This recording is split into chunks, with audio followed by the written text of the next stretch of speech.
నమస్కారం. మీ విజయ్ కుమార్ గంట. విజయవాడలో నిన్న ఒక దారుణమైనటువంటి సంఘటన చోటు చేసుకుంది.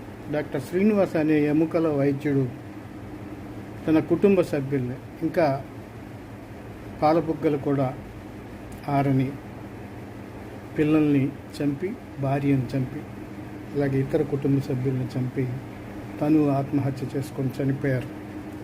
ఇది చాలా దురదృష్టకరమైనటువంటి విషయం. అప్పులు, అవసరాలు, ఆకలి